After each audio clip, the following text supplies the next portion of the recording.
Budget केवल खर्च का दस्तावेज नहीं होना चाहिए, इकोनॉमिक विजन का दस्तावेज होना चाहिए। हमारा राज्य खनिज संपन्न है, फिर भी पिछड़ा क्यों? झारखंड का लोहा बाहर जाता है, कोयला बाहर जाता है, बॉक्साइट, एल्यूमिनियम बाहर जाता है और उन्हीं खनिजों से बने उत्पाद ऊंचे दाम पर वापस आते हैं।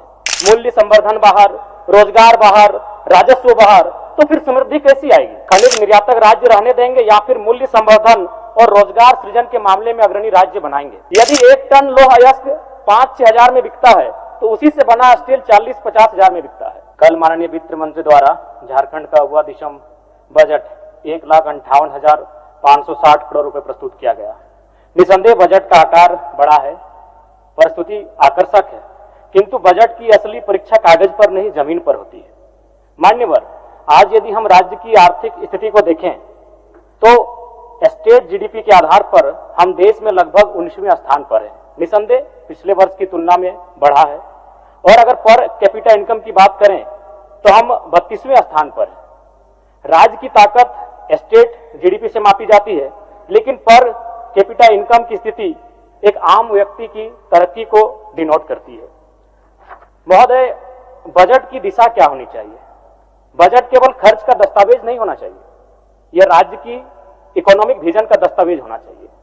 यदि हम सड़क, सिंचाई, बिजली, औद्योगिक पार्क, वेयरहाउस, लॉजिस्टिक कॉरिडोर पर पूंजीगत निवेश बढ़ाते हैं तो यह खर्च नहीं बल्कि भविष्य की आय का आधार होगा। हमारा राज्य खनिज संपन्न है, फिर भी पिछड़ा क्यों? झारखंड का लोहा बाहर जाता है, कोयला बाहर जाता है, बॉक्साइट, एल्यूमिनियम बाहर जाता है और उन्हीं खनिजों से बने उत्पाद ऊंचे दाम पर वापस आते हैं।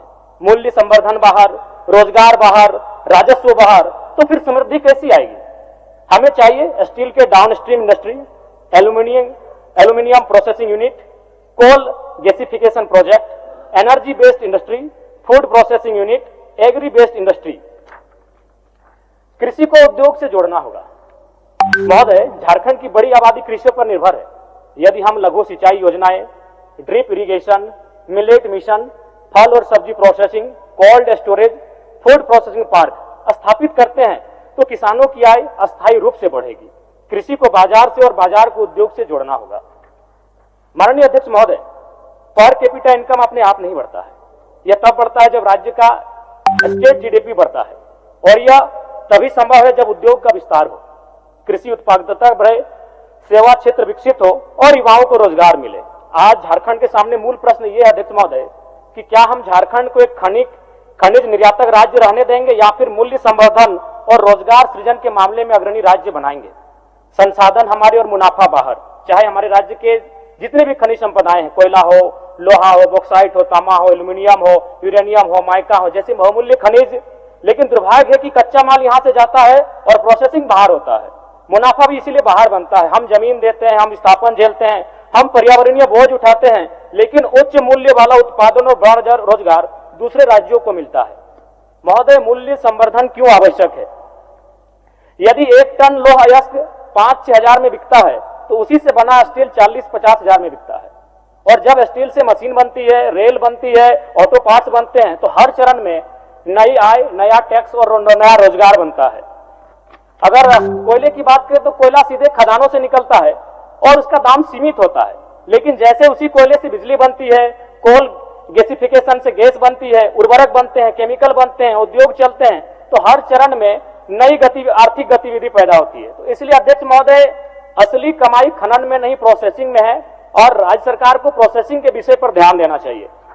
और मैं सरकार से मांग करूंगा कि कम से कम एक अच्छा खासा बजट कोल गैसिफिकेशन मिशन पर, धनबाद, बोकारो, रामगढ़ के इंडस्ट्रियल कॉरिडोर पर और स्थानीय युवाओं को तकनीकी प्रशिक्षण और स्किल मिशन पर ध्यान केंद्रित करना चाहिए। झारखंड को रॉ मटेरियल सप्लायर नहीं, मैन्युफैक्चरिंग पावर हाउस बनाने की आवश्यकता है। अध्यक्ष महोदय, अगर देश से थोड़ा सा तुलनात्मक अध्ययन करें, यदि हम शिक्षा की बात करें तो पूरे देश के सभी राज्य औसत 14.5% शिक्षा पे खर्च करते हैं। हमारा राज्य 13.3% शिक्षा पे खर्च करने जा रहा है। अगर स्वास्थ्य की बात करें तो पूरे देश का औसत खर्च 6.2% है, जबकि हमारा राज्य 5.5% है। यानी शिक्षा और स्वास्थ्य में हमें लगता है और बेहतर काम करने की आवश्यकता है। महोदय, अगर रोड्स और ब्रिज की बात करें तो पूरे देश के औसत से हमारे राज्य की स्थिति तो बहुत बेहतर है, लेकिन सवाल है ये आंकड़े कागजों में है, धरातल पर दिखते नहीं है। मैंने कहा कि जैसे मैं विधायक बना था, मैंने अनुशंसा किया था लगभग 1 साल पहले, जो कि एक संकीर्ण पुल है और उसमें आए दिन जान माल की क्षति होती रहती है, लेकिन ना अभी तक उसका रिपोर्ट तैयार हुआ, ना ही वो क्रियान्वयन हुआ। तो इसलिए कागजों में तो मैं मान्य सदस्य ठीक, और 30 सेकंड अगर अनुमति हो तो दे दीजिए। बोल लीजिए। अध्यक्ष महोदय, अगर ग्रामीण विकास की बात करें तो ग्रामीण विकास को एक अच्छा खासा बजट मिलता है, लेकिन इसमें आंकड़ों में हमारा राज्य काफी आगे है, मैं इसकी सराहना करता हूं। लेकिन फिर वही कहूंगा कि जो अनुशंसाएं हमारे माध्यम से अपने क्षेत्र के विकास के लिए दी जाती है, उनमें कहीं ना कहीं उदासीनता देखने को मिलता है। इसलिए अध्यक्ष महोदय, निसंदेह मैं माननीय वित्त मंत्री महोदय की इस विजन को धन्यवाद दूंगा, लेकिन इस बजट की सार्थकता तभी होगी जब वो धरातल पर दिखेगा। क्योंकि आप पिछले इससे पूर्व का जो वित्तीय बजट रहा उसमें क्या कार्य हुए, उनका मूल्यांकन करना चाहिए। और एक लाइन में लूंगा, क्योंकि हमारे विधानसभा में नेतरहाट के तर्ज पर एक आवासीय विद्यालय की बात कही जा रही है, लेकिन मैं आपको आपके माध्यम से सरकार को यह जानकारी देना चाहूंगा कि एक ईंट लगाने का काम नहीं हुआ है। इसीलिए मैं बार बार कह रहा हूं, बजट बहुत ही विशाल है, बड़ा आकर्षक है, लेकिन धरातल पर काम नहीं हो रहा। अध्यक्ष महोदय, इस पर सरकार को गंभीरतापूर्वक संज्ञान लेना चाहिए। लाइव लगातार के वीडियो को लाइक करें, सब्सक्राइब करें और बेल आइकन को दबाना न भूलें।